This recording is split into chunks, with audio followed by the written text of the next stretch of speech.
Hey, Storm Freaks, it's Phil. Hasn't everybody flunked out of college, worked in a brewery, and become a TV meteorologist? Well, I'll tell you what, our guest tonight, Brant Beckman, he has.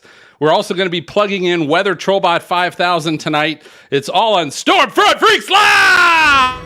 Going green. Greenwich. Saddle up. You got it, boss.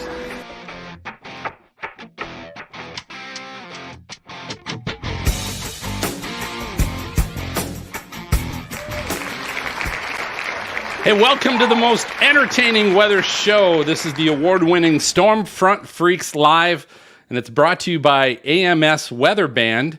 You can connect with weather enthusiasts all over the world, as well as 10,000 plus members of the AMS. You can get full membership for just $12 a year by going to amsweatherband.org. Hey, thanks to all of our Patreon teammates. We love you all. You're all scrolling across the bottom of our screen right now. But thanks for supporting the show. You can also join our team. All you have to do is to join the team. It's going to allow you to get access to our exclusive Facebook group with over 50 of our past guests. We've got a number of tiers, including some with exclusive merchandise. Just sent out some hats and some T-shirts from Helicity.co this week. But you can help support our show for as little as $5 a month, and you can find out more details at stormfrontfreaks.com. So it is always happy hour when we record. It's a great way to, number one, introduce the co-hosts that are with us tonight, but also kind of let you know we like to have a lot of fun on this show. We won't get too sciencey on you, and I don't think with our guest tonight, I think we're going to have a lot of fun with this this evening. Yeah, we don't get too sciencey. We don't. We can't. Omega equations. Yes, that's what's good. So let's go around the horn and find out which of our co-hosts are here and what they're drinking tonight. Dina, our meteorologist and weather producer at weather.com. Dina, good to see you, but what are you drinking? I'm just drinking some Merlot in my Continental Airlines glass. I'm not that fancy tonight. Okay. In your Continental Airlines glass. Continental Airlines. Or something? That was when I started with Continental Airlines. I used to work for them. I started when it was the red meatball. That logo. That's nice. Yeah. The red meatball with the mustard yellow I background. See face. He's like, how old is she? Hey, it's right next to her Pan Am glass. So I don't have Pan Am. I don't have Pan Am. TWA. I work. All right, Serena Arnold, our meteorologist and author. Serena, what are you enjoying this evening? Yeah, I wish I had like a TWA glass for my beer tonight, but I don't. Post and Beam. Yeah, I'm not going to be able to say it. Whoops. Another weather beer, guys. It's called Continuous Thunder, and this is from my local brewery. My local one. I'm super excited about it. Serena, can we actually see it? Is it possible to actually see it this time? Oh, there it is. Okay. Oh, there it is. Post and Beam. Post Continuous Thunder. So is this one they've always have, or a seasonal, or just brand new? I don't know, but I walked in and found it the other day, and they I made was happier happier than I should be. Phil, they made 6 cans because they knew Serena was coming. It's actually Pabst Blue Ribbon, but the sticker is a little thick on the can now that you mention it. All right, Mark Mazmassaro, our former on-camera meteorologist. Maz, good to see you. What are you drinking? Dang, it did disappear. All right. We were finishing up dinner, and I'm right there with you, Dina, except this is Pinot Noir. It's my upper brand. So. And I would like to say I started with Continental when I was a teenager. I'm just saying that. That's for the record, and that's true. Let it go. I'm not letting it go. They didn't have child labor laws back then, huh? I was old enough. Okay. All right, Greg Johnson, our storm chaser and photographer. Greggles, what do you got? I've had a tough week, guys. I was on a trip, and the airline had my luggage for 7 of my 8 days. Oh, yeah, including not your cameras, my medication, which and your no clean panties. It's probably Continental. So I know you'll never get it. So I've actually called this drink my 3-finger Jack because it's a 3-finger pour with a splash of Coke, and I've had a few of these lately. Fair, you got it back Light right. out. Yeah. I got to Why is pack it still better. light out where you are? It's still light out. Because I live north, Maz, and north, and I'm up by Brant, actually, by our guest. Oh, Really? Oh, Where at? interesting. Okay. I'm up in right now I'm in Alberta. Oh, okay. Yeah. so yeah, you're Canada, so that's pretty Yeah. close to South Yeah. Dakota. Yeah. No, but it is west. Like, He's closer Like than Belfouche? us than me in Atlanta. All right, Maz, let's get to our guest. I think we're going to have some fun tonight. I hope so. We got Brant Beckman. He's an imposter who has struggled to understand and communicate meteorology his whole darn life. Now, his qualifications include flunking out of OU meteorology school, working at a brewery, we like him already, and a parts center for air conditioning and heating systems. Perfect for meteorology, of course. And then he finally got his act together at Mississippi State with the help of lifelong friends and obtaining his master's in broadcast meteorology. Good job. He's now chief meteorologist at KNBN Newscenter1 in Rapid City, South Dakota, known as the edge of the known meteorological world. Welcome, Brant. Why do you call it that? And tell us a little bit about Rapid City, would you? Okay, so to start out, thank you so much for having me on the show, because I have been dying to talk to people about this for so long. So my introduction to Rapid City, South Dakota is when I was still at Mississippi State. And I told some of my friends, I'm like, oh yeah, I'm looking at South Dakota, the Black Hills. They're like, no, you can't do that. You know the reputation the Black Hills have. I'm like, oh yeah, it's mountainous. Like, no, it's beyond that. Okay. You're going to have problems as a first market, meteorologically speaking. You're good. Just don't do it, man. Don't do it. Go somewhere like start in Arizona, or, start somewhere where you can kind of, baby step your way up. I'm like, oh, that sounds like the perfect place though, because I get bored if there's not something going on. And I thought, okay, this is the place.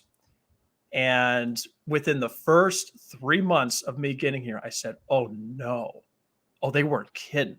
This place is the Wild West of forecasting, of meteorology, of people who are very, very kind to meteorologists because they feel bad for us.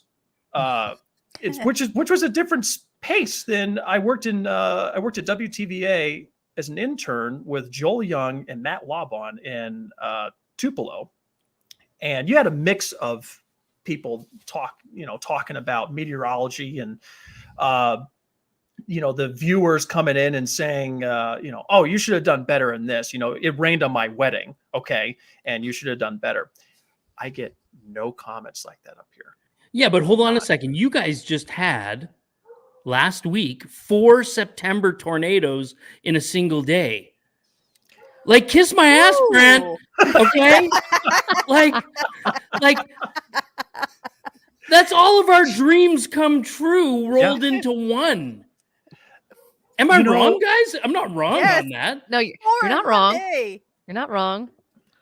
It's a beautiful disaster when it comes to September, March, and knowing exactly what you're going to get. You go to Texas and they're like, oh, the weather will change. Just wait 15 minutes, the weather will change or whatnot.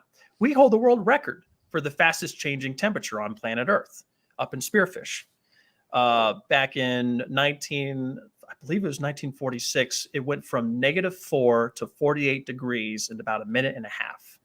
Wow, That's And insane. It So that happened windows. in Spearfish. I always thought that was in Wyoming, but I mean it's right on the border. So It's right on the border. Yeah. It's close enough. Yeah. Yeah, Wyoming's He's its drinking. own genre. Yeah, that's pretty wild. Listen, have you had the South Dakota tornado experience since you've been? How long have you been there? I've been here for 5 years. I got here Okay. in May of 2018, and it's one of the smartest meteorologists I ever met, Matthew Bunkers. He works at the National Weather Service in Rapid City, and this was in June, like a month and a half later, in late June. And I said, I might have some time after work. I heard there might be a few thunderstorms. He's like, go to Hardin County, up towards oh, there's like Camp Crook, and it's Capital, Oh, Montana. It's this There is small town up nothing there. Nothing. Nothing. And I went up there thinking I might see something, and the most beautiful supercell I've ever seen in my life. And then the Capital Montana tornado in late June. It was an EF3, and it flipped a 5-ton tractor from South Dakota into Montana. They couldn't find it for 2 weeks. Wow. Wow. And I was only here for the second month. I said, oh my gosh, is this what it's like all the time? Nothing like that's happened since. Like absolutely nothing even close to that has happened. We've had, the little wispy, you get some wispy EF1s, EF2s. We had a couple go through Spearfish Canyon twice in 2 years. It went through Spearfish Canyon, the northern Black Hills, and everyone in the Black Hills is saying, that ain't right. That's not supposed to In a happen. canyon? It is a literal canyon. It's a gorgeous drive. It's got 1.5 billion year old rocks that are coming up the sides of the canyon, and it looks like a bomb went off. The trees are flattened. So Brant, do you follow the Storm Photography of the Year awards? Anyway, if you don't, Phil is making notes right now. He'll send you a link. He'll do some good follow up on that. But the reason I'm asking is last year, the storm photo of the year in the world happened in your backyard in the Badlands National Park. I saw that. And the photo was mind blowing. And we had the photographer on the show, and she's like a new photographer, new storm chaser, young lady. And it was just amazing. And I mean, I think, Serena, Dina, what year were we? Was it last year or the year before? 2 years. It was 2 years ago. And 2 years oh ago. my God, we saw some great stuff there as well. And the pictures behind Phil right there, that's the Badlands. But I mean, it's such a beautiful part of the country that nobody goes to and nobody knows about, outside of Mount Rushmore, just nobody knows about the gems that are hidden in South Dakota. What's your favorite place in 5 years in South Dakota? Oh my gosh. The Badlands. There's a certain place in Custer State Park that you come out of, and there's this rolling grass, and it's set on this, usually a blue sky. And right about 3 o'clock, you'll get thunderstorms that start popping up in the southern hills. You get these huge convective towers, and you get this contrast of the convective towers over the Black Hills with the blue sky around it, and just waving grass and over 1,000 buffalo, rampaging through the park. And the Badlands are gorgeous. One of my favorite spots, though, is north of the Black Hills. It's not a park. It's north on 85. It's towards Butte County, north of Newell. I think that's the most beautiful country I've ever seen. Phil's favorite place in all of South Dakota is a little town of Wall. Stop. Yeah. A little town of Wall. Brant said the wrong answer. It's Wall. It's Wall Drive. Little It's town of Walker. Yes. Little town of Pee-Pee. Little town of Pee-Pee. What'd you get there? Oh, he bought a Some T-shirt. Pepto Bismol. That's what I got there. He hates the place, and we all wanted to go. Oh, We you purchased didn't a get lot the of disappointment on that day, I think. you didn't get the 50-pound bag of popcorn that you can buy there. Oh, that was great. Phil told us if there's any place we need to go in South Dakota, it's the Mitchell Corn Corn Palace. the Corn Palace, and Wall, South Dakota, and sit on the jackalope. And I said, Phil, no, we can do better than that, but he was insistent, and So he said, "Fine, Phil, we'll go." we'll go. Yeah. A close second was Murdo for Dina and I. That was Oh, God, close yeah. Oh, the second. car Yellow museum. water. Yeah, that was really Yellow cool. That was a water. good spot. Well, near Murdo, you have Vivian. You guys passed. Do you remember passing? through largest hail ever. Ah. 2010. 2010, 8.5-inch hailstone in Vivian, South Dakota. You're right about that This one, is Brant. something because I just remember getting into the hotel. She goes, "It's the water's a little yellow, but it's okay." So And I'm like, Yeah, that was our intro. Throw to some Murdo. corn there, just to give it the South Dakota feel. So hey, I want to ask this question. So we're talking a little bit about storm chasing and locations and why you don't want to go to Wall Drug.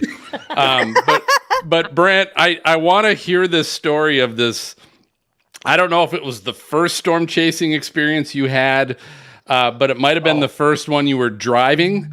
Storm. So tell us this. I want to hear about this. Share. So for context, I grew up in St. Louis, Missouri, and I was about 16. I'm going to say I was 16. Perhaps I was younger, but that's alleged. I took my father's car into Illinois, and this was 2000. cross state lines. Cross state lines. And I found this thunderstorm I was trying to get to. And it's 2005. I don't have radar on my phone, and I can't call my parents to ask them what the radar is showing. So I'm just eyeballing this thing at night. And I get the car hailed out, and I'm panicking, obviously. I bring it back, and I just put it in the driveway. And I just hope for the best. I just drape a sheet over it. No one will know. I did nothing. Next morning, my dad walks in and says, did something happen last night? Was there a hailstorm? And my mom says, no, I don't think so. He says, the Toyota Tercel is pocked to hell. It's completely annihilated. The hood looks like 1,000 golf balls landed on it. She's like, I don't know, sweetie. And he looks at me like, obviously the 16-year-old kid would have never taken that car out. So I had to pretend when he was teaching me how to drive that I didn't know how to drive. That's how badly I wanted to chase. I always wanted to chase, but they just never would. Do they know the truth yet? I told my dad when I graduated. What was his reaction? From Mississippi State? He also had a wild party. He says, there's no way. We would have known. Well, I'm telling you now, you didn't know. I just told you. He says, what? I'm still angry. Did he make a hail claim on it? No, because he didn't know what it was. And turns out the car engine blew up about 2 months later. So I got scot-free away with that one. Wow. And That's I also not had a bad. wild kegger. I was so lucky. How did you not get caught? I had this. I'm like, I'm gonna do this. I don't care. I want to see this. I saw. I just had this vision. I'm like, I'm gonna do this. It's gonna be awesome. I didn't have a camera. There's no proof that I even went out there. Guys, what was the two kids that we had on a few weeks ago? The two youngsters that were into the. Oh my God, I'm so bad. It was Adeline, right? And Moore. The Moore. Beckett and Adeline. Yeah, right. So these were two kids, Brant. I think they were 13, right? Is that what and they were, obviously a budding young meteorologists. They have YouTube channels and the whole thing. And I can picture those two stealing the family car at 15. And can't you picture it, guys? Come on. Actually, with those kids, probably their parents would drive them. So yeah, it's a yes. Brant, no, man. They were. Brant, do you have an internship program for the two of them? In case they come up there. Listen, my internship program is staying away from hailstorms. That is your objective, and that's all I have to say. That's all I have to say about it. It's a waiting that. list. Naz, it's a waiting list. No. So it sounds like there's a little bit of a determination, and I'm gonna do this no matter what in you. Yes. Which is pretty cool. Let's talk about how that got you over some hurdles. Because when I was reading your bio, I think that was one of my favorite things about you, is because I think people make it seem like it can be really easy sometimes. And a degree in meteorology is hard as hell. Yes, it is. So talk about what it took to overcome that and be like, damn it, I'm going to do this thing. I, from 4 years old, loved clouds, weather, all that. I lived out in Los Angeles for a while, and there was no weather out there. It was sunny, and then you had wildfires. That was pretty much it. But I would go to Chicago about twice a year, and there would be snow there, and there'd be thunderstorms there. And I'm like, and you feel like you get in this plane, and you're in a portal to this magical place where weather actually happens. And I was obsessed with it. And I watched Tom Skilling. I watched Paul Goodloe on the Weather Channel. And I never assumed that I would be doing that. I automatically assumed that I would not be smart enough to do that because I was already struggling at school, from elementary school, going up to middle school and high school. I was trying to keep my grades up, and it's not for a lack of trying. I just couldn't get it. I was bored. Looking back, it all makes sense now, but I was, my trigonometry teacher, I remember her telling me in high school, you should not go into meteorology. Don't do it. Don't do it. Okay. That's always what you go into then. That's great leadership right there. Yeah. Right. Yeah, your guidance counselor owes you an apology. Send a business card. Right. Oh, and I was like, oh, well, that's the first person I'm going to prove wrong. So I did. I signed up for the University of Oklahoma, and I went to Norman, and immediately it was culture shock. It wasn't math shock. It was culture shock. I realized, oh my gosh, I'm not like anything like any of these other people who are smart, who are driven. I'm none of those things. And I'm trying to get the ball rolling on all of this. And everyone has a Mac in 2007. Everyone, has, have you heard about this radar program? And all I wanted to do was go out and look at the clouds. Because I thought that's all I was good for. I'm not going to get this math. I'm not going to. Serena, when's the next book coming out? When's your next children's book coming out? Because I think you need to build in a character like the happy fox Brant that just Fox and Brant. Yeah, he just feels like he's and then he ends up being like he saves the day with the forecast or something. He just wants to look at clouds, but saves the day. Right. Make him a grizzly. Ooh, good. That's better. Grizzly. Right? I like that. Yeah. Yeah. Are you saying that because of lost. Are you saying that because of all his facial hair, Maz? Yeah, Is that what? yeah. Okay. Yeah. But he's a bear that gets lost all the time until one day. No, I don't know. Yeah. See, I was thinking. I was thinking fox just because of the really narrow set eyes. That's the only reason I was going down that road. That's Brant. the only. Brant, you thought you would get derailed tonight. Listen, hey, you got stiff competition. I love the idea. It's already in the back of my head. Okay. It's already done. Hey, Brant, you were talking about how you're like, it felt like I was in the wrong place. What am I doing here? But you had an advocate young growing up. Who was that? And what did he do for you? My grandfather, actually, I really should give credit to my mom and my two grandparents. Because my grandfather took me out west when I was 12, and we just went out. He's like, we don't have a destination. We're just going to go look and see what it's like.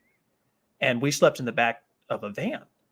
And I remember we went to Yankton, and we sat underneath this big dam, and the most colossal storm I'd ever experienced in my life. And I said, is this dam going to collapse? Like, is this going to be it for? And obviously it didn't. I'm here.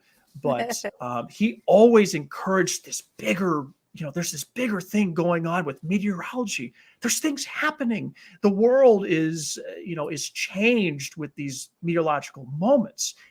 If you stop and pay attention, you got to watch. You got to pay attention to it.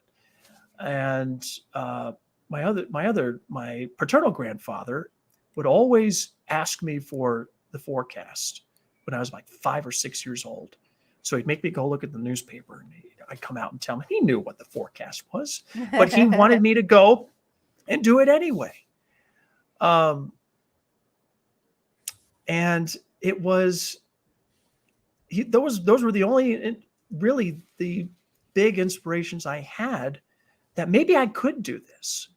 And then as I got older, I'm like, no, they're just being nice to me. I'm not smart. I shouldn't be doing this. There are people that are better at this than me. I don't want to forecast wrong and, cause harm to people. I really had this go through my head a lot. And I can't communicate meteorology. I have such a hard time putting what I have in my head and onto paper or trying to communicate.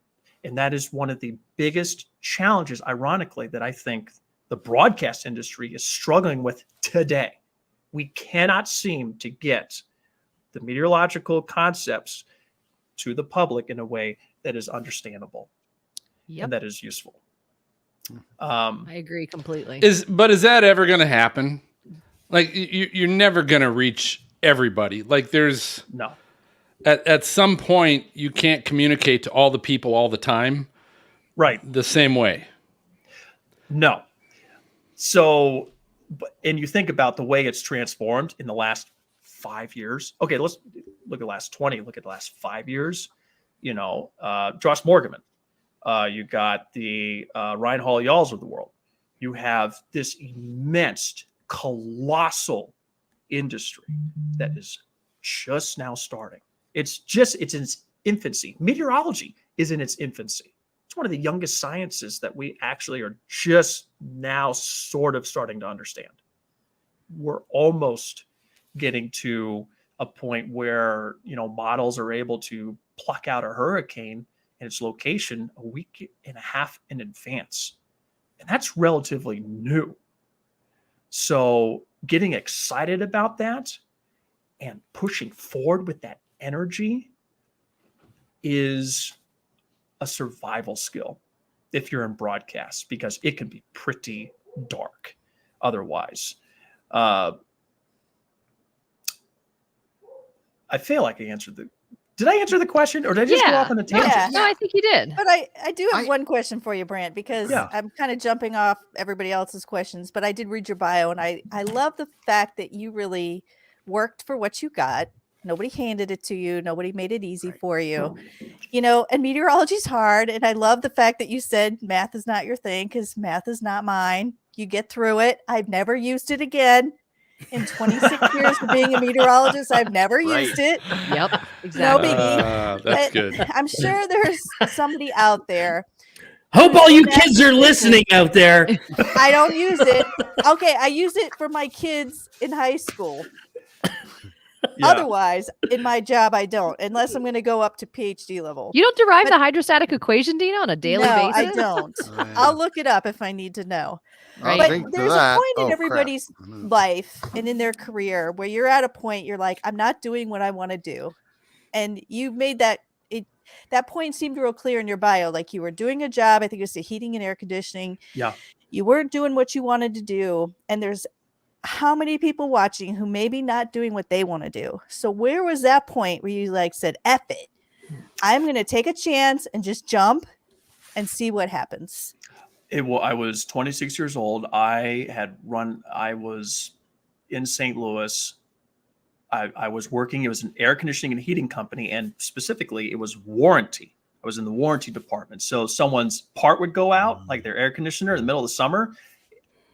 It was my responsibility to tell them that it wasn't under warranty. So that was fun. That's job sucked, obviously. No wonder you were like looking for something else. Did you also repossess children's toys? Is that another thing that you? Yeah. Or timeshares, something. It was a brutal existence to go through that and be the bearer. That sounds like the worst news job in history. It was. Wow. But you know what? It paid the bills, and I thought you should be happy. You're getting your bills paid. You're going home. You have food to eat. You have a roof over your head. Why, and you want more. And I thought, I do. This can't be it. And I remember it was one specific day I was working. Jeff was my supervisor. He put up with so much from me. He was a wonderful man. And I was in the front lobby and I was watching the storm come in. And he says, "What are you doing here?" And I said, "Oh, I'm sorry. I'll get back." He's like, no. Like, here. What are you doing here? Almost every day, I see you just staring out the window. You just stare out the window. And you can't shut up about it. You will not stop talking about this. Have you ever thought about just trying? You'd be a great weatherman. And that's the first time in my life anyone had ever even suggested doing something like that. I'm like, no, I couldn't do that. Could I? No. And I went home and I had a total breakdown of just, oh my gosh, I'm 26, 27 years old and Living in a van? Living in a van down by the river. Which actually doesn't sound that bad. No. Thanks, Dina. I sold a good chunk of my possessions, and I was everything I owned I could fit in my Ford Fusion, and I drove down to Mississippi State, and I took I forget what it's like, the GR, not the GRE, or I forget what it is, where it takes your levels of competency, and they're like, actually, you're pretty good at math, just good enough to get in here. Like, Thank really? you, Jesus. I'm like, and they're like, yeah. Would you like to? And I got in the car and I just sobbed. I could not believe that not that I made it. I hadn't even made it yet. Just that I had the opportunity to do that someone could think that I could do this. I was starstruck. And I met the most amazing people that I would not be here without the help of Alex Herbst, with Jamin Matson, Dylan Federico, Beth Finella, and the list goes on. And they're meteorologists that are and emergency managers now, and they're all across the country. And now I'm here, and I spent the first year on my weekends just driving out to the different counties to figure out what it was like. What was the terrain like? What were the people like? What would people care about as far as meteorologically speaking? And as ranchers, there's a lot of ranchers out here. And there's a really deep connection to this as a sacred place. The Black Hills are sacred. And I think meteorologically speaking, it's been one of the toughest places I've had to learn how to do meteorology. And Bob Riggio, my chief meteorologist, or he's now chief emeritus, was here for the previous 30 years. And he was here for the 1972 flood that went through Rapid City, and it took out the entire center of town. There's like over 2,000 injuries, 250 people were killed in this flood. And so there's this legacy here that weather is extremely important, and they will listen to you. And that is a really intimidating and powerful thing. And it's a humbling experience every single day to do it. I will say that what you did was very smart, going out to every county, talking to the people, because it's so true. People don't care how much you know until they know how much you care, especially in the plains, in the Midwest where I started. And I will suggest to you, you saw a lot of people you saw some people, not everybody was nice to you in the beginning, which was motivating, but you did find some mentors and some people out there, but you saw them after they'd been in the business for a while. I would suggest to you, most people, their first job, even though they come out of school, they got my degree, and then they sit down and they're like, oh crap. I think everybody has that fraud feeling. Yeah. So you went through that, and you put yourself into it, and I you know what, you've done it. You have nothing to feel bad about or any qualms about it. You do you, and everybody's gonna love you, man. I'll get a text from my news director, and I've been here for 5 years, and I think, oh, this is the day that he realized I'm an imposter, that I don't really know what I'm doing, that I'm just trying my best, and they found someone better. I still have that thought today. And honestly, it's ridiculous because I love my job. I have wonderful colleagues, and they've never suggested anything like that, but I still get that. That's why you'll be the best at what you do. That's why you'll be the best at it. Because Garrett, you got to keep on it. Yeah, like Garrett's saying back in the green room right now, fake it till you make it, buddy. Yeah. It's incredible. And community support here is just outstanding because I've heard the horror stories of other meteorologists in other markets and the stuff that's sent to them and whatnot. I'm like, I don't ever. We actually have a whole segment on this show about the stuff that's we do tonight, actually. So Brent, you don't get a lot of tropical storms up there in South Dakota, I don't think. No. It's probably safe, but. So we are in the midst of hurricane season. There's never been a better time to prepare your home for a storm. So whether your home is wood, it's concrete, or brick like the Three Little Pigs, we trust and recommend Windstorm products for all of the hurricane hardware you need for your storm shutters. Windstorm Products is the world's largest online distributor of hurricane hardware and shutter installation tools. They even offer a $5 flat rate shipping to all 50 states, including South Dakota, because you guys get wind up there. So visit windstormproducts.com for your one-stop hurricane hardware shop. So I'll tell you what, we're going to take a short break, and we're going to be right back with more from Brant and the lightning round. So stay tuned.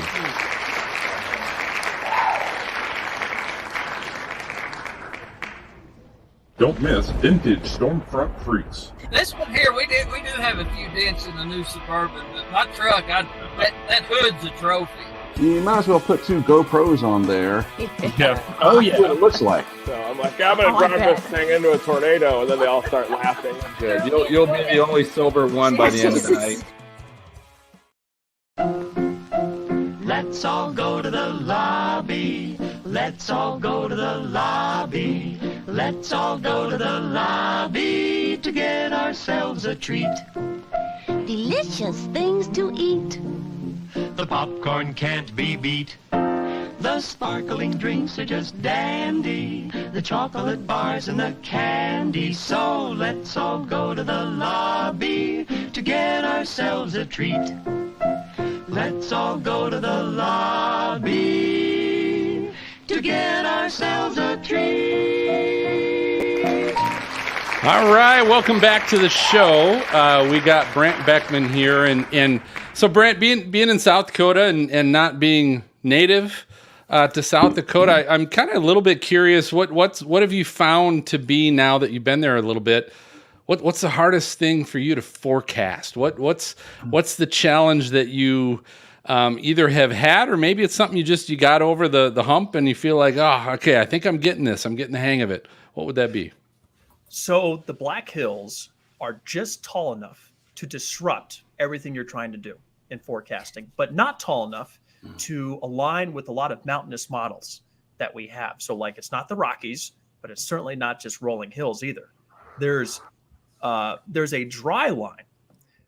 Everyone talks about the dry line in Texas. There's a dry line that forms from just about the northern tip of the Black Hills, going down near Cheyenne. Sometimes it goes out to Scottsbluff, down into the northern Rockies, or rather the northern portion of Colorado, north central Rockies.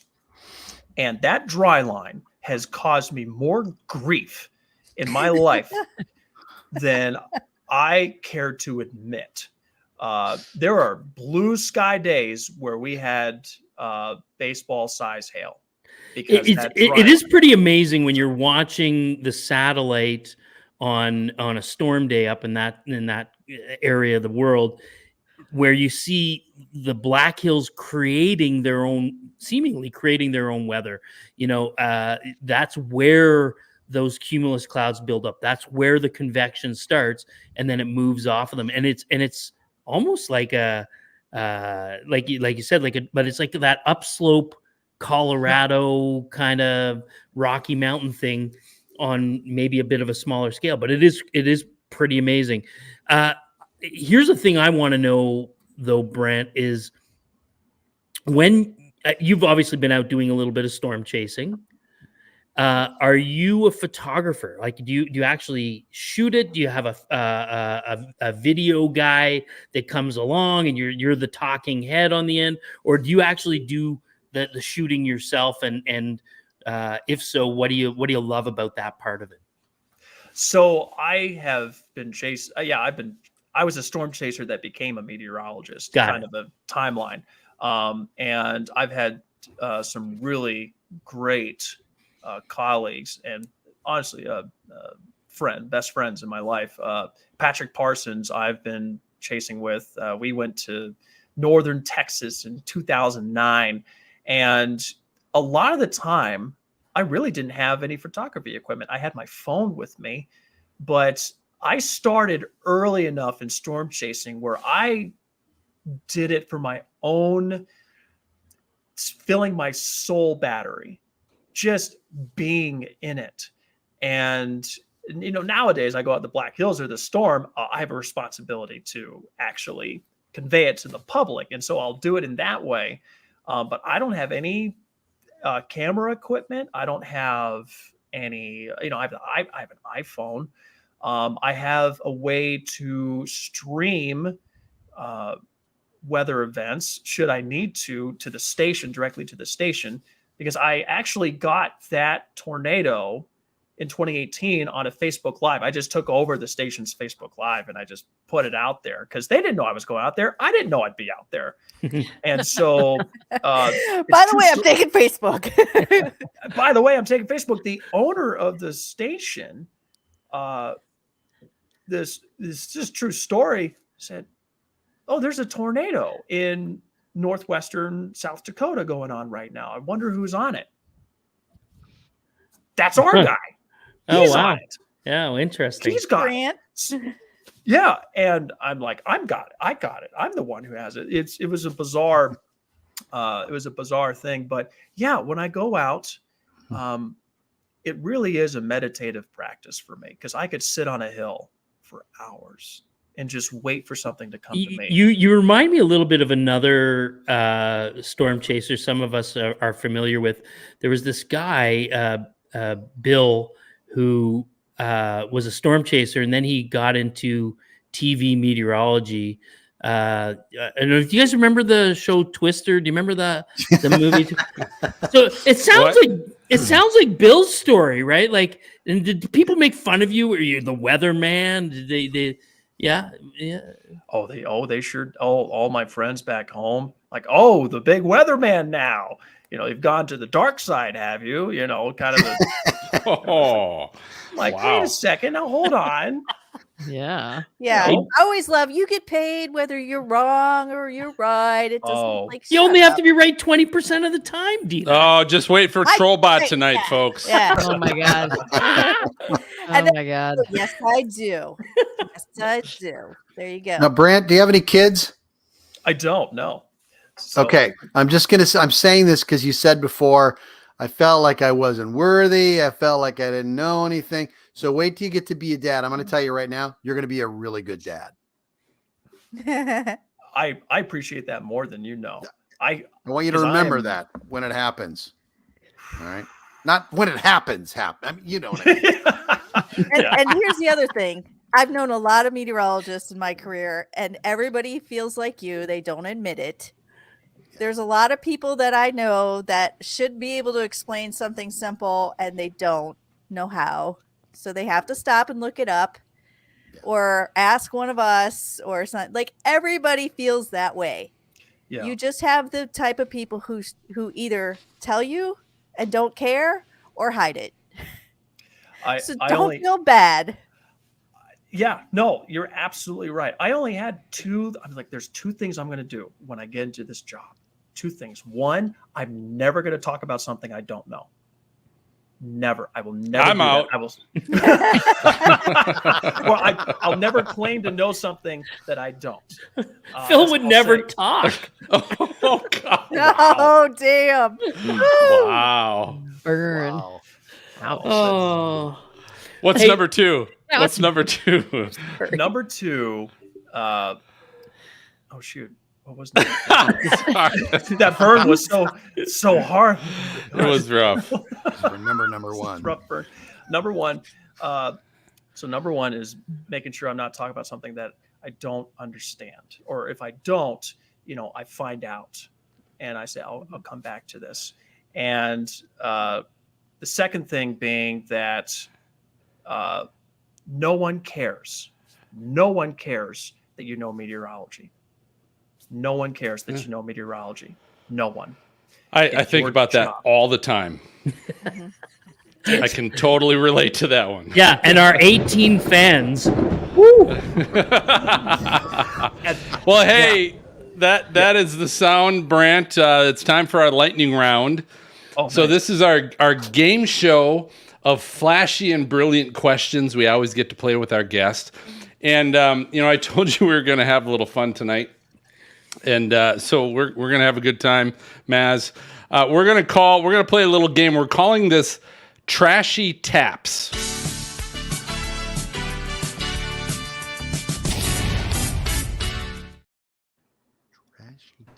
Trashy taps.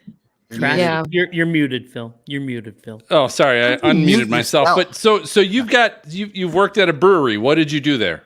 Oh, Trashy taps. Schlafly Brewery, and all I did was lug the kegs from one side of the place to the other, and every once in a while I'd get an order wrong. That's about what I did at Schlafly Brewery. But I did learn a little bit about the brewing process. Schlafly's a really good St. Louis-based beer if you ever get a chance. So Trashy Tap. So here's what I'm going to do. I'm going to give you the name of a beer, and your goal is just to tell me, is this a real beer? Is this the real name of a beer somewhere? Or is it one that I just made up? Okay. All right. And they're all trashy names. I love it. Oh, this is going to be... We like you, Brant. We like you. We give you the trashy stuff. He can't even spit the words out. So Trashy Taps. So here we go. And here's the thing. You can ask the co-hosts, phone a friend kind of a deal. They can good.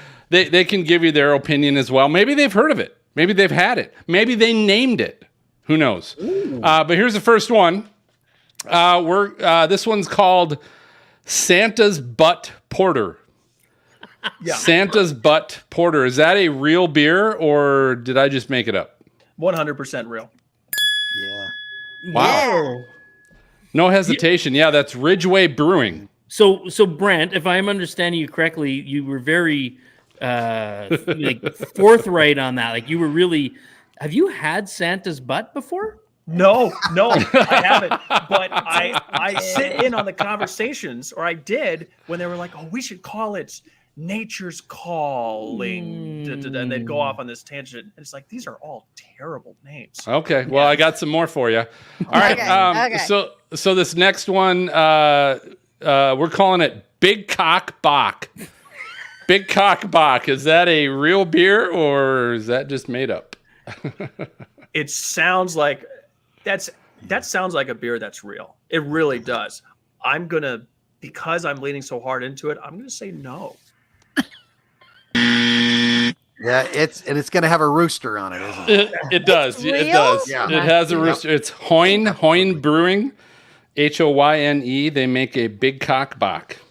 Is this I was in more Texas? hoping that they did. This sounds like more something. than- I have no idea. I didn't record that part. All right. So the next one is Big. Buster Hyman Cherry Ale. BUSTERHIMAN Cherry Ale. Cherry ale. That's what you're questioning? It's all of it. It's All right. Is that real? Is that real? If you would have put that, I'm gonna say yes. I think that's real. I spelled it out. So yeah, it's a real beer Son by of a Dark Horse biscuit. Brewing. Okay, now I know you all want to try that now. We'll have to have it on our next I don't chase. know. Yeah, we're gonna change. There's a wang to it, doesn't it? Serena, we got to change our weather themed beers to trashy themed beers. All right, I'm gonna run out of weather beers anyway, so that's next. we're Trashy switching. beers. We're switching. Yep. All right, Brant. Next one is horse piss lager. Nice. Are these just all real? Is that what's going on, Phil? These are all real? Who would want to drink that? That actually sounds really tame. Honestly, compared to some, I don't think that's a real name because no one would Miller be Lite. like, it doesn't sound good enough. I don't think that's real. It is not. I made that up. It's not real. Nice. Not real. All right. Mouth Wrapper IPA. Mouth wrapper. Mouth Wrapper IPA. Maz, do you want to real or made up? No, I'm gonna pass on this one. I'm gonna go Rapper RAPER. By the way, I'm gonna phone a friend. I think Greg knows. Listen, I was just laughing so hard I farted. Greg doesn't know. I'm gonna say yes. I'm gonna say yes. I'm gonna I say think yes. that's Oh, Yeah. it's gotta be. that's real. Nice. Good old Hop Valley Brewing takes care of that one. All right. This is amazing. Who else wants a happy ending Imperial Stout? Yes, that's Everybody, yeah, that's real. Yeah, that is real. That's Sweetwater Brewing, which is I can't think of anything pretty more well known. that I would love to taste than that, Phil. That sounds amazing. well then, Greg, how about this, Brant? Dingleberry Weiss. A Dingleberry Weiss. No, that's not real. so. There's no way. No. Yeah, no, I made that up. No, it's all. Okay. Nicely done. I thought I'd Brant. catch you with the Berry Weiss part, Right. you know, but no, I didn't catch you with It was that one. clever. All right. I liked it. All right. Maz is drinking this one all the time. The Pearl Necklace Chesapeake Stout. Oh, for crying out loud! Gotta say no to that one. I'm gonna say yes. No It is. way. Good old Flying Dog Brewery. You guys Oh know my that one. God. They make the Where are they make out the of? Pearl Necklace. All right, Thong Remover Belgian Triple. Come on. That's real, baby. Oh no. We ruined Village our Idiot 100%. Brewing Company makes that one.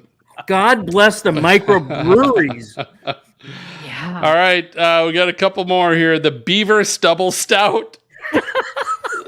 God. That's real. That is real. Absolutely. Big Beaver Brewing makes that one. Oh God. All right, they get better. The Beaver Chocolate Liquor Store. Starfish Stout. Oh my God. Oh, the chocolate starfish stout, is that like a dark brown It's a ale? stout. It's a- Imperial Stout. It could make it past marketing. I have to say no.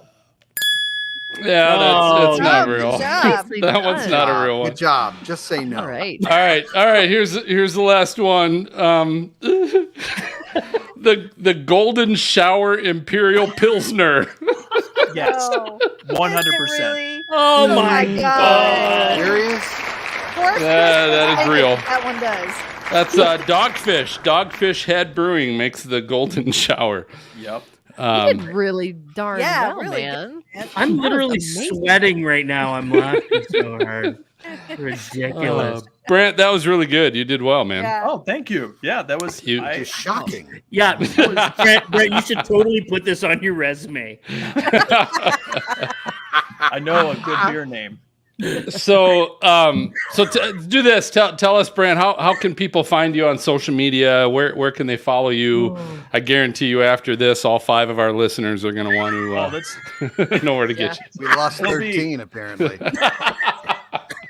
honestly. So I put out blogs about once every month or so about interesting stuff. Like lately, the last blog, and it's on Newscenter1, and the last blog is about 90-day fog theory.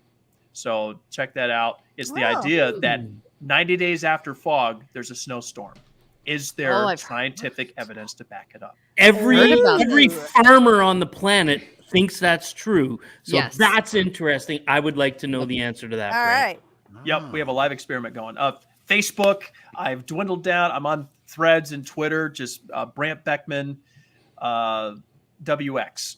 So pretty simple tag name there. We'll get you on our exclusive Facebook group, so you can hang out with all of us, and yeah, that'd be fun. I appreciate that. This is a blast.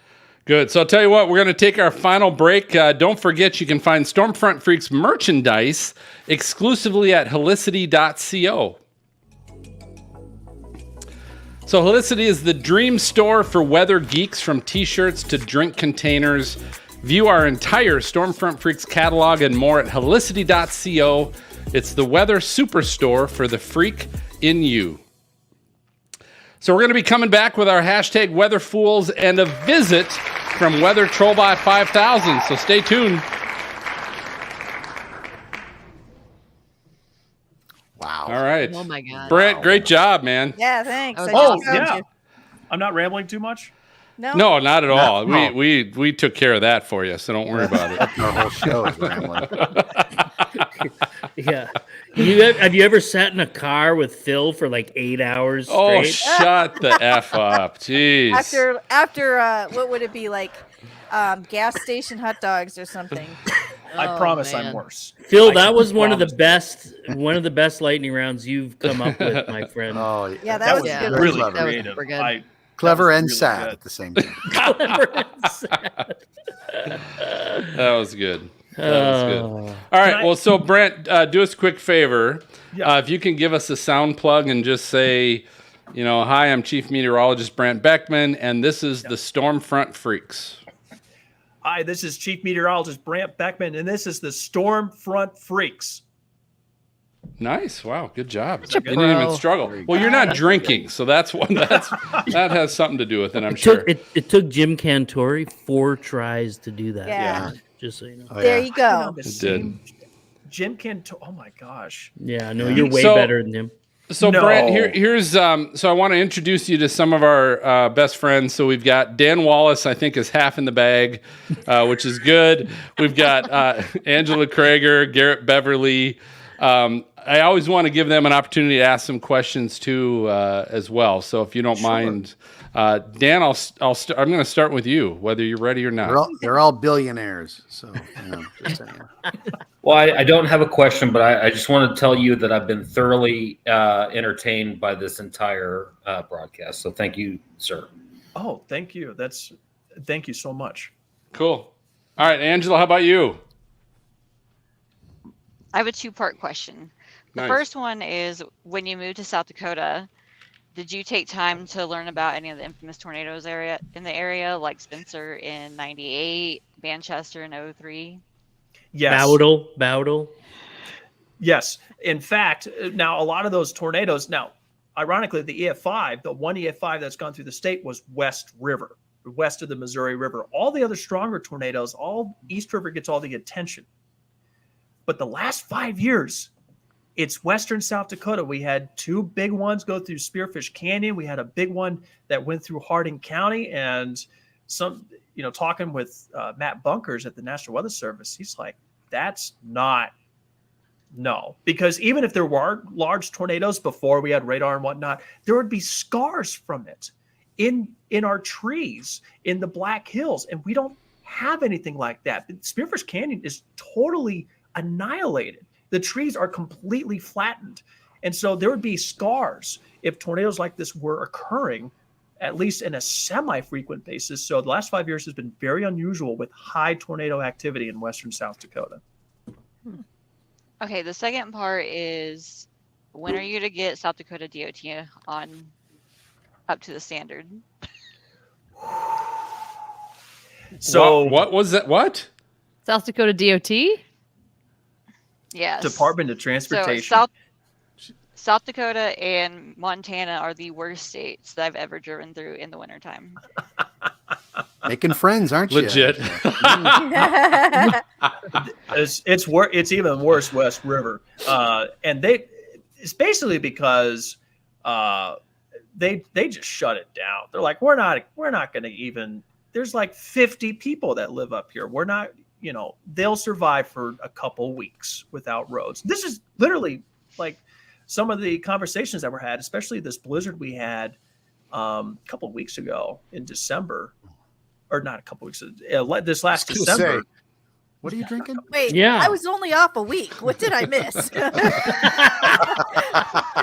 No, I think a lot of it is that it just becomes, the winds are a lot fiercer in western South Dakota, and it's dangerous for the snowplow drivers to go out. We'll get 1 or 2 flipped snowplows, and they'll be like, "Okay, we're done." That's it.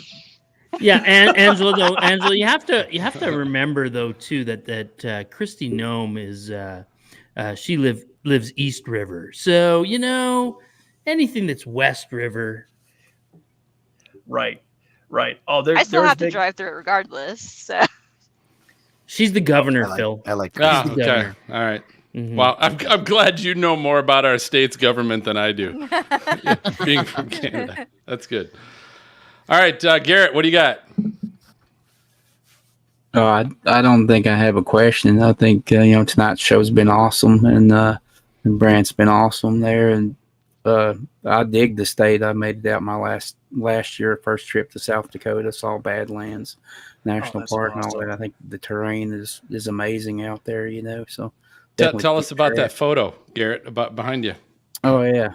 Actually, I shot that one in Mission, South Dakota, last spring. So during a chase, and went through the park and got out through the park, and then everything settled out. So, but I think it's amazing out there. So it's just good storms, good lightning, good terrain. So you really can see the storms for 200 miles, Garrett? Oh yeah, yep, a lot different than Virginia. So if any of you are ever in western South Dakota and want some decent routes and some plateaus that are not labeled on Google Maps, let me know. I'll point you in the right direction. There's some, and they have service. These places have service as well, so you can live stream from these locations. And it's come on back, please. There's so much to see out here, and every time you come out here, you'll see something different. It's just gorgeous. Brant, you could tell Garrett by his accent is from South Dakota. Right. Yeah. They speak cornbread pretty fluent out there like this. Right? Cornbread. Hey, so I want to shout out those you watching. I know Shane, Christine, Josh are on. Who else we got? That's it. We got about 3 of you watching right now. So. Yeah, that's about it. Dropping like flies. So anyway, all right. So Brant, here's the thing. I will, if you want to stick around for these next couple of segments, you're welcome to do that.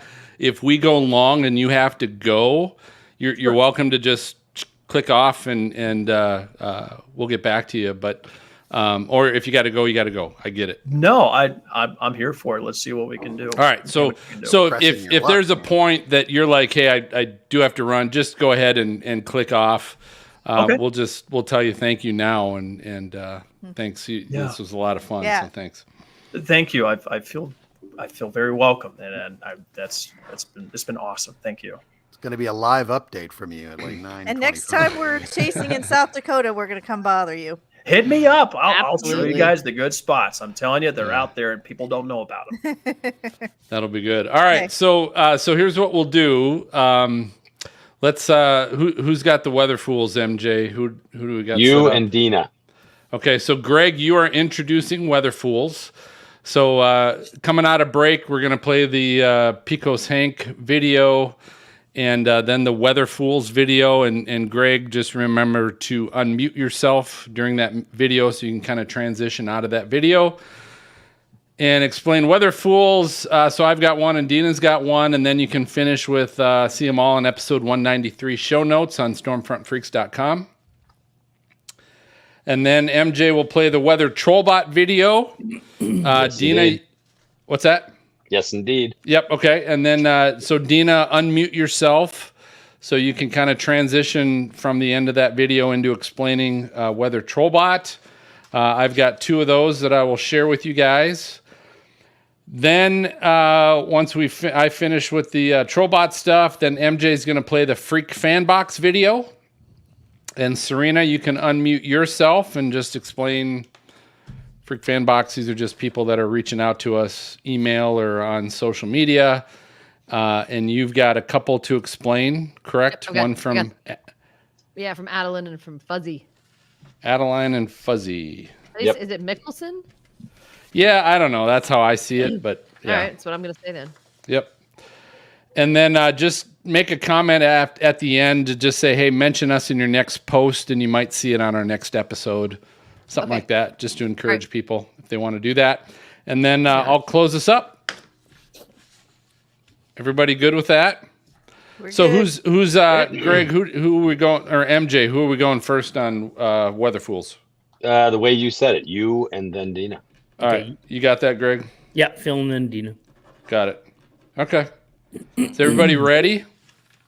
Ready to go. Sounds good. All right.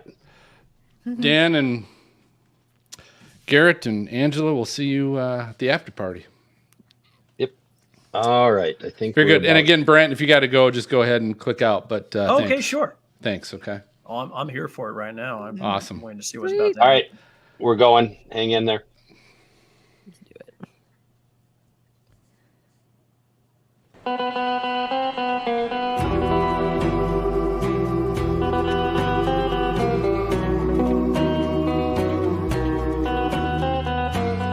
This is Jennifer Graves, CNN. You're listening to the Stormfront Freaks podcast.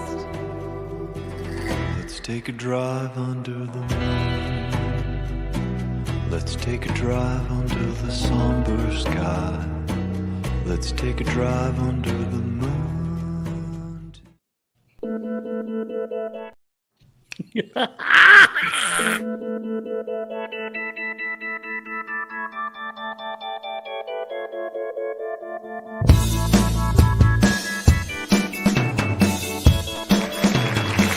Oh my God! It's that time again. Phil, we almost got it right that time. We almost got it right. Anyway, almost. Listen, guys, this is our favorite part of the show, I think, for most of us. This is Weather Fools. This is where we get to show off people doing really dumb crap when it comes to the weather. You know, driving through stuff they shouldn't be driving through, falling into sinkholes, just, you know, zany fun, Phil. That's what's happening. So let's go to you first. You have one weather fool for us tonight. So here's the thing, right? This is normally zany fun. This it's normally poking fun at people doing some stupid stuff.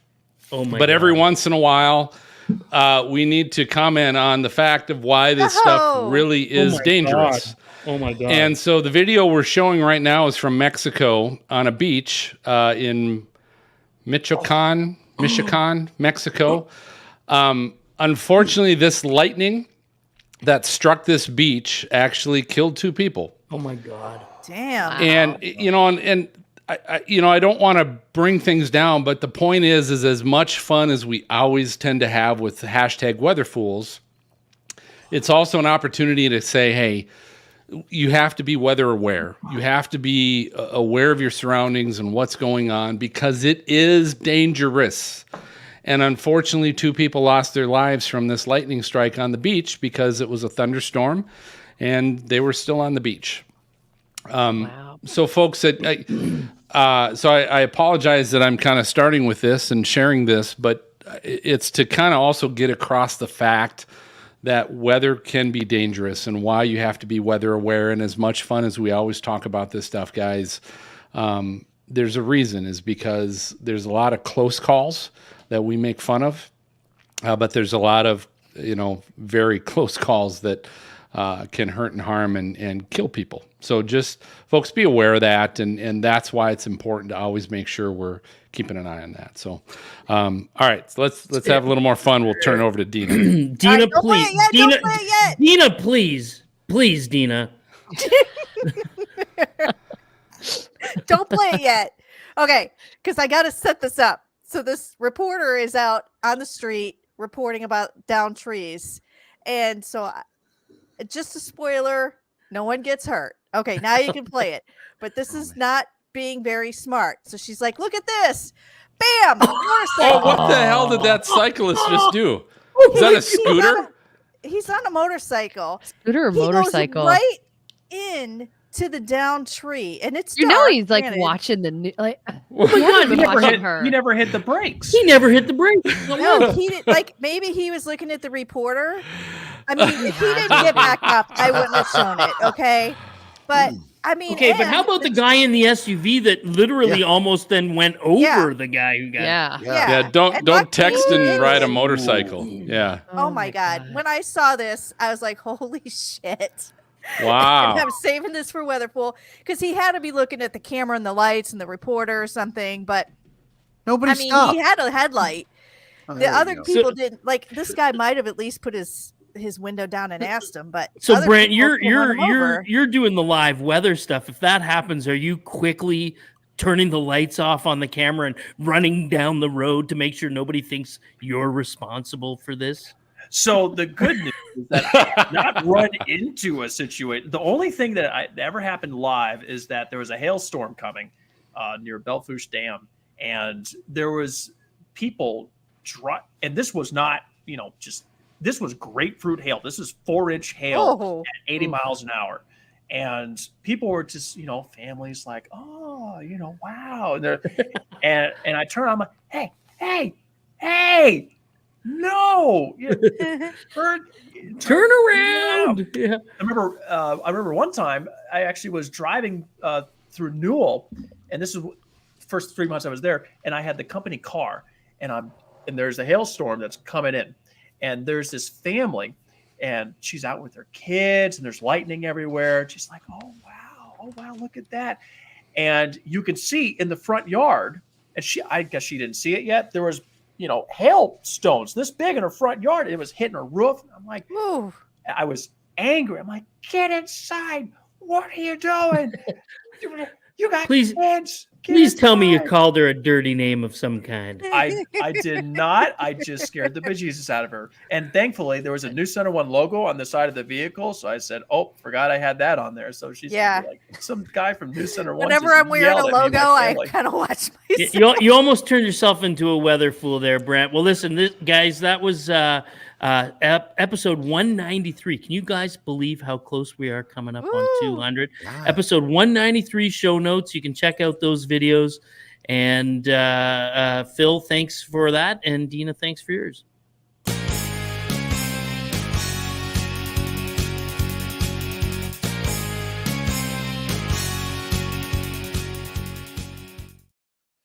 Oh, Weather Trollbot 5000. This is the one part of the show we love because Bill was out at a garage sale and found this robot.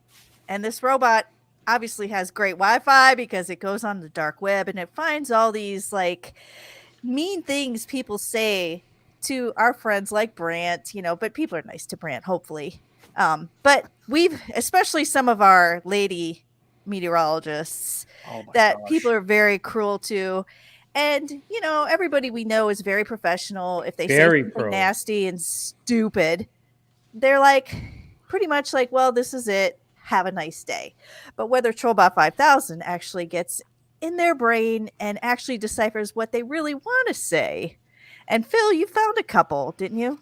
So I did, Dina, and it's interesting because you said, here's the truth. A lot of times we're interpreting and plugging into Weather Trollbot 5000 responses from trolls to our female weather friends, which is sad. But I'm actually tonight. It's trolls to our male weather friends, and actually the same male weather friend. These are all to James Spann that many of you are familiar with. How do they get mean to James Spann? Because he's such a rookie. He hardly knows his stuff.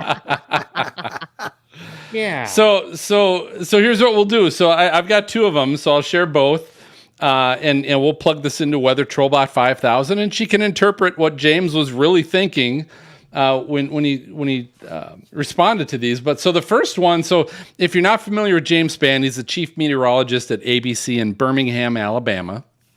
And this was from a listener, Brooke Smith, actually shared this with us.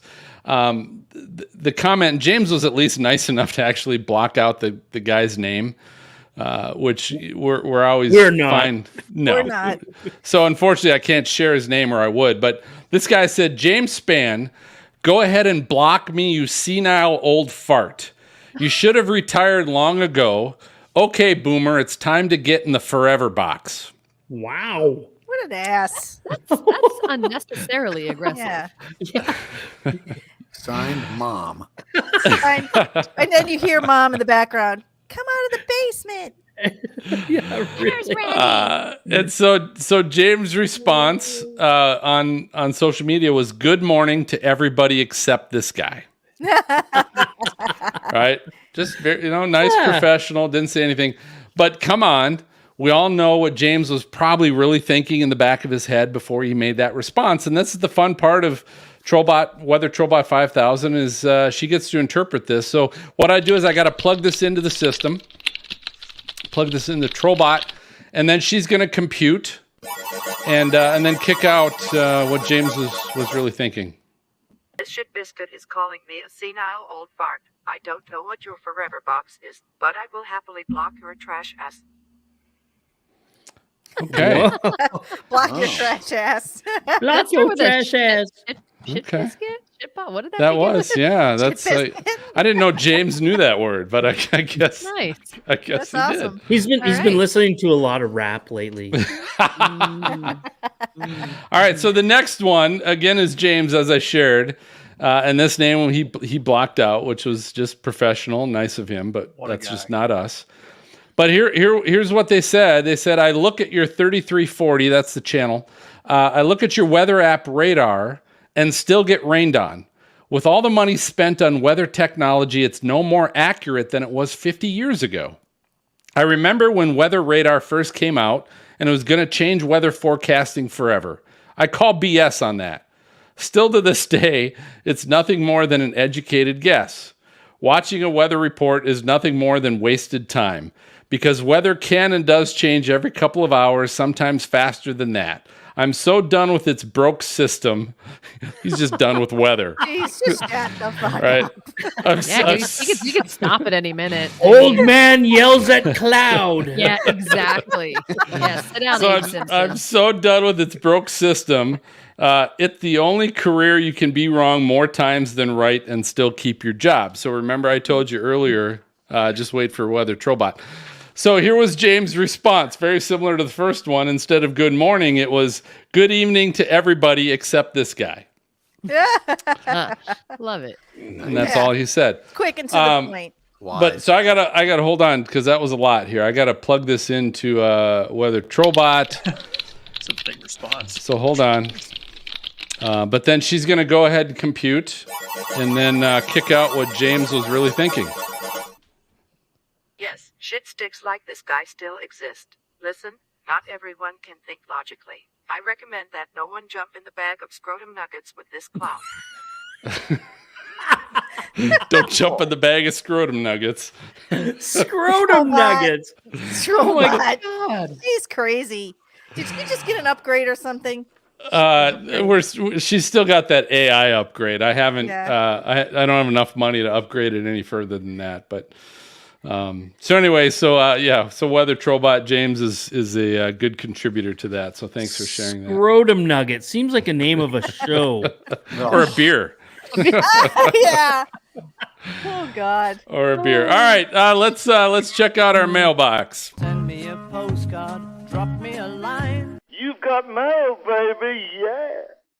All right, so it's that time where if you send us an email, if you tag us on social media, we're so grateful to get those. We want to read them and share them with you. So first of all, we had Adeline Weathers. You guys remember she's that amazing 13-year-old meteorologist. There she is. Check her out.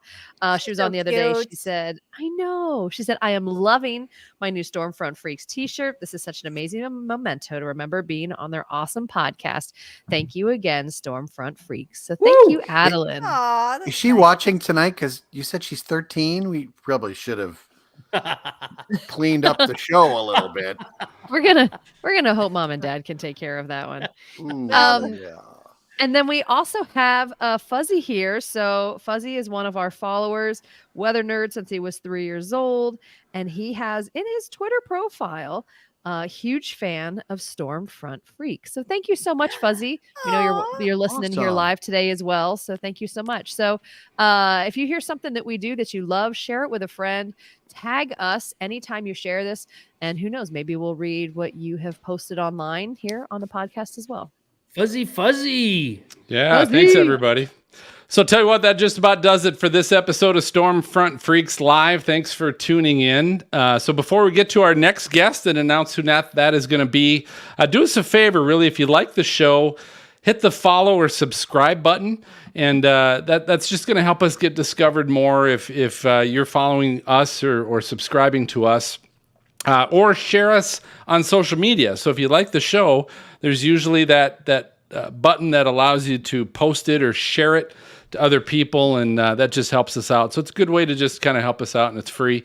Let's go around the horn and find out, Freaks, how people can also follow you. So Maz, I'm going to start with you. If you can let people know where they can find you on social media. Sure. You can find me on X at I almost said Stormfront Freak. Yeah, well, that too. I mean, you're not wrong. Yeah, I know, exactly. At Money Storm, the number 4 and the letter U. So. I still can't tag you on anything. So when I try and post something and I tag all our co-hosts, I can't tag you, Mr. Privacy. Well, I'll probably check my messages this year too. So. He never tags. All right, Dina, how about you? I'm on Instagram, X, and Threads at LadyPilot70. Because 69 was taken. I get it. All right, Serena. So I am WX Serena, CYRENA on Facebook, Instagram, Threads, Twitter. Sorry, I'm not calling it X. And TikTok for sure. Definitely follow me on TikTok. Yeah, Serena is quite. She is rocking it on the TikTok. She's very I'm TikTok. having a good time. Josh Burnham's over there. He follows me on TikTok. Today I did a really funny one on chemtrails. I'm not gonna lie. I was pretty love proud of chemtrails. Myself.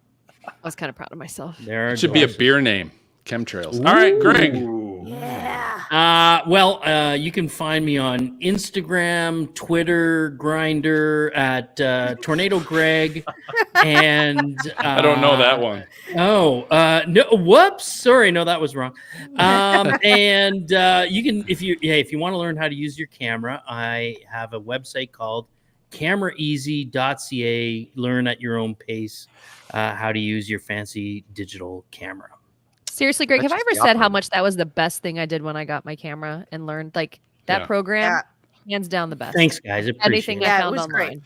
It was. If there was anything that could get me to use a camera, Greg, it was that. I just don't. But you still don't use it. It wasn't quite enough. So. Yeah. This episode brought to you by CameraEasy.ca. That's right. You can find me on Twitter. I'm just at our Stormfront Freak account, so that's usually where I'm tweeting. Special thanks to our guest tonight, Brant Beckman. Brant, thank you. No, thank you. This has been a lot of fun. We had a good time. I'm glad you could stick around before you had to do the next news. But our next episode, you get this, backed by popular demand, is the former hurricane hunter and current meteorologist in charge at the Weather Service office in Louisville, John Gordon, is going to be with us. So we're looking forward to that. We had him on a while back, and he's a lot of fun. But Stormfront Freaks will be live Thursday, October 12th at 9 p.m. Eastern, 8 o'clock Central on YouTube. And, of course, the audio podcast will be available that weekend. So I'm going to go ahead and signal the all clear for Maz, Brant, Dina, Serena, Gregels, and MJ and all our folks in the green room. We'll catch you next time. Good night.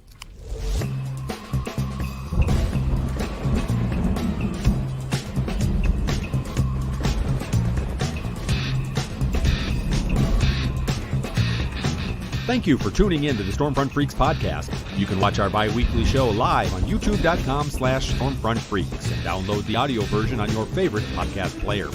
For links to our Patreon team of exclusive benefits, show notes, past shows, new videos, merchandise, and more, visit our website at stormfrontfreaks.com. While you're there, check out our interactive chaser radar from our friends at zoomradar.com. If you'd like to contact us with questions or make comments about the show, shoot us an email to questions@stormfrontfreaks.com or follow us on Twitter, Facebook, Instagram, or TikTok. Search for Stormfront Freaks. We'd love to hear from you. Join us next time and tell a friend about the Stormfront Freaks podcast.